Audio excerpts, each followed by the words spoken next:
And we look forward to your suggestions about specifically how to deal with the paperwork issue, Mr. Secretary. Senator Warren. Thank you, Mr. Chairman. So for years, giant defense contractors have been sneaking fine print into contracts that prevents sailors and Marines from maintaining their own equipment. These restrictions increase costs, they hurt readiness, and they make a lot of money for the contractors. During your confirmation process, Secretary Phelan, you committed to, quote, explore how to best leverage right to repair and technical data rights within acquisition contracts to enable organic repair capacity. I wrote it down. So I want to make sure that that maintains as a priority. Marines in Okinawa, Japan had to send back engines to contractors in the U.S. for repairs, a process that took months when the Marines could have done it themselves on site. But they had to do that because that is what the contract said. And when it's a ship, the United States government actually foots the bill to send the contractor out to sea. GAO found that travel costs to have a contractor complete repairs for one order on the USS Montgomery in Singapore would cost about $1.2 million. That's just for the travel costs. So Secretary Phelan, would you agree that the Navy could be using those millions of dollars to train service members on the skills they need so they could fix their own equipment rather than spending that money to fly contractors to provide tech support? Senator, thank you for the question. I know it's very important to you. What we do makes no sense to me, okay? And so I am a huge supporter of right to repair. I went on the Ford carrier. They had 8 ovens. This is a ship that serves 15,300 meals a day. Only 2 were working, 6 were out. And I said, you've got 5,300 people on the ship. You're telling me someone can't fix an oven? We got a lot of engineers. We can, but we need to wait for the contractor to get out. I asked the question about our elevators. If an elevator go out, what happens? We've got to call Huntington. They've got to call the 4 other people. They have to come out and diagnose the problem, and then they'll fix it. It is crazy. We should be able to fix this. And my other hot button, which I know is another one of yours in this committee's, is IP and our intellectual property rights. We end up paying for a lot of things that we don't control, and we need to change that. Wow. And so contracting in general is something we're looking at very hard, and we need to really try to ensure going forward we control our IP and we have the ability to fix things, because if we're in a fight, how do we fix it then? You have this so right. The importance not only of doing it on a day-by-day basis, but you need all of that muscle memory of how to fix things in case you're under much more adverse circumstances and don't have time to let something lie there unused while you try to fly in somebody from halfway around the world. So let me just make sure I've got you on the record here. Do you agree that the Navy needs to negotiate for comprehensive repair rights so that contractors cannot find shady ways, both to insist on their ability to do the repairs, but also to keep the data that you need away from you so that you can't do it yourself? Senator, I agree we need to have the right to repair our ships. How we specifically go about that, I need to look at and understand better. But trust me, you and I are simpatico on this. Okay, and then I will ask you, while we're being so simpatico here, let me ask you one more. Do you support Congress passing a law that will help you negotiate repair rights at a fair and reasonable price? Yes, I do. Okay. I really do appreciate this. You know, and so do 70% of voters, according to recent polling. And this is why Senator Sheehy and I are introducing the Warrior Right to Repair Act to make sure that every service follows the Army's lead of securing repair rights and requiring contractors to offer those rights at fair and reasonable prices. This is an opportunity to stand up for our sailors and Marines as well as for the taxpayers. And I look forward to working with you. I know that Senator Sheehy does as well. And we want to work with all of our colleagues to make sure that our service members have the tools they need to be able to repair their own equipment. Thank you. Thank you, Mr. Chairman. Thank you, Senator Warren.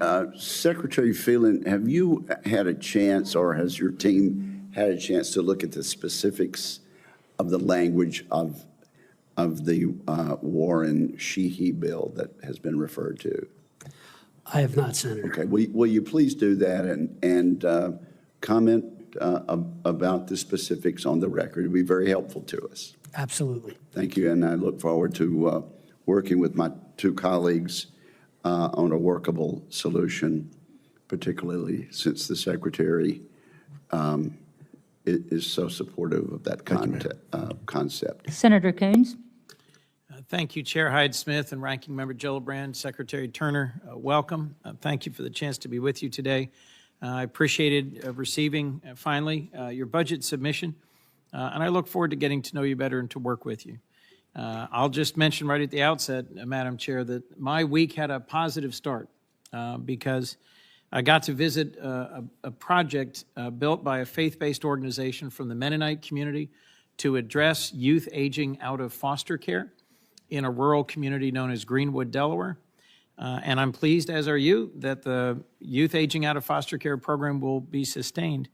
But I'm gravely concerned that several of the tools that were used to make that project work are not being continued. I was a county executive. I spent 6 years of my life working on housing. We were responsible for the second largest housing authority in my state. The housing authority didn't own any units. It was all private sector, private landlords, but working in partnership with us and with HUD. And I'm working on a bipartisan piece of legislation with Senator Kramer of North Dakota called the Choice in Affordable Housing Act. And it would make housing choice vouchers more accessible. It would do a better job of attracting and retaining private sector landlords to the program. It's got a wide range of groups involved in housing production, housing advocacy, supporting it. And I'd like you to commit to working with me on that legislation to see if we can make progress on improving the Housing Choice Vouchers program. Is that something you'd be willing to work with me on?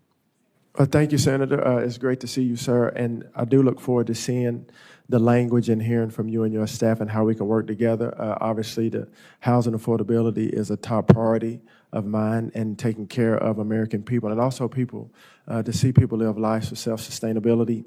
And for the youth aging out of foster care, you know, I'm looking forward to working with this committee and also with the First Lady as we take care of our youth to make sure that they land on solid ground in the days ahead. Well, you heard from Senator Gillibrand, and I'll repeat the same thing, a passion on my part for working on the conversion of formerly commercial buildings to residential buildings.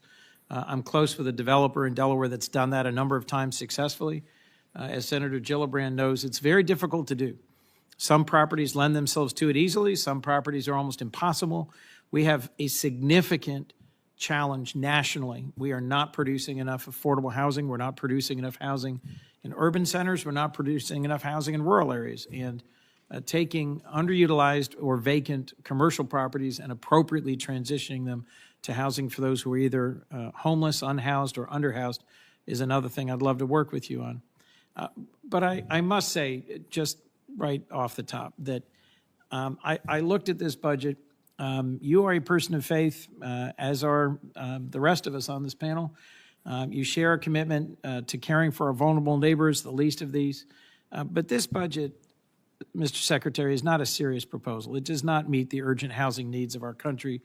A 50% cut to all the programs at HUD would be devastating to families and goes well beyond right-sizing a bloated agency, which was your phraseology. I think it takes a chainsaw to programs that I've worked with for years and that I've seen help the neediest Americans. As county executive, I relied on the home program. I've worked closely with the SHOP Sweat Equity program. I've supported and worked closely with the Continuum of Care program, whether it's HOPWA or housing for the elderly or housing for persons with disabilities. The solution to eliminating all of these services and then rolling them up into a new block grant program I will assert, Mr. Secretary, will simply shift the burden onto states and counties. States and counties will end up being forced to pick up services for people who will become newly unhoused. That may not be your intention, but it is certainly my intention to test and push and challenge some of the assumptions underlying this. The administration is shifting the burden onto states and counties for a lot of other programming, for food assistance, healthcare, education, and that will badly strain state and county budgets to also move housing affordability for seniors, for the disabled, for families with children. I think goes beyond streamlining HUD services, but leads to fewer people receiving services. Let me just talk a little bit more about CDBG and home. As county executive, home was absolutely critical to our working in partnership with local nonprofits, several of them faith-based. It required a non-federal match, a robust non-federal match. It allowed us to build affordable housing, especially for disabled folks in our county. It helped 44,500 individuals a year. Do you actually believe state and local governments have the ability to pick up the costs for services that will be shifted to them if all of these programs are eliminated? Thank you, Senator. And I appreciate your perspective on everything, and thank you to your service, both locally and here nationally. Senator, HUD has record funding, and currently we're only able to serve 1 out of 4 eligible families with $77 billion. Mm-hmm. And I alluded to this before, and I will say again, we have to do something different because what we have been doing over these many years has not been working. Stewardship has to be a priority. There's a lot of waste, there's a lot of fraud, there's a lot of abuse in our system. And we can't, when I alluded to saying, you can't keep running the same plays, what I mean there's the best teams that I've seen in my career are the teams that make adjustments.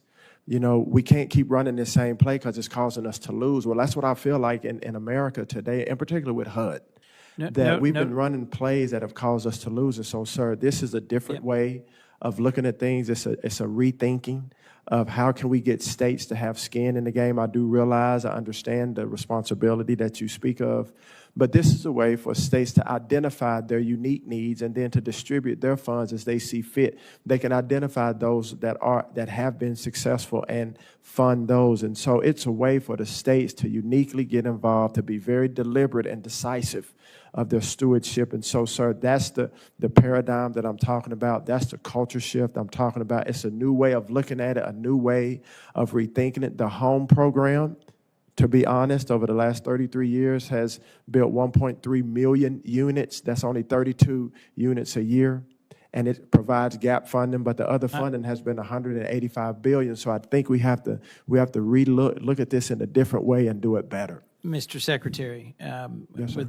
with all due respect, I welcome and appreciate some fresh thinking or a new look, a new attitude, but cutting funding by 50%, cutting the HUD workforce by a third is not going to produce any significant increase in housing production. You can reorganize, you can right-size, you can reanalyze existing programs. I would reject the assertion that the home program, as administered in my county, was rife with waste, fraud, and abuse. I'm not going to defend every home program in every county in America because I can't, but I know the ones I was responsible for. I met with the Delaware home builders earlier today. Many of the folks in the room I've known for decades. One of them is among the leading builders of quality, affordable multifamily housing in America. And they probably don't want me to quote them right now. But their comment was the staffing cuts that you've pushed through this agency, reducing by a third the total headcount, means that getting projects approved that have to have an approval, a sign-off on a mortgage or a sign-off on a project approval, their wait times have gone from months to projects not moving forward, falling apart. And they cited to me the potentially disastrous consequences for low-income housing tax credit projects, for home projects, for Section 232 and 202 projects, of having all the staff with experience and expertise managing these gone, and then all the funding shoved into one big pile and sort of pushed at the states to say, you come up with your priorities. In the room full of folks I just met with who have decades of experience building housing of all kinds, high-end, mid, low, multifamily, single-family, inner-city, rural. These are guys who represent the whole scope of the home building industry in my state. They were not optimistic that working together, we were going to generate more housing. And I'll say one last point on one comment, if I might. Senator from Rhode Island, senator from Hawaii, senator from Delaware. The idea that we're going to solve this problem by accessing federal lands, that doesn't build you one single unit of housing in my state. East Coast, there's not a whole lot of relevant vacant federal land. Right. And I dare say, although these are not my states or my geography, in states like, Wyoming or Montana or Utah, my hunch is the infrastructure cost to connect out to and build on available vacant federal land may not pencil out. Let me conclude. I'm way over, and I apologize, Madam Chair, but I was the last, so I figured I'd take a little moment. Thank you for what you've said today about the values you bring to this work and about working together to find the right balance. And thank you for your willingness to take on a challenging department at an important time. But bluntly, Mr. Secretary, I think we need to produce more housing, not less. And I look forward to working with you to try to find ways to do that in keeping with our charge of stewardship. Thank you, Madam Chair. Thank you, sir. Thank you. Without objection, this letter from the First Lady, Melania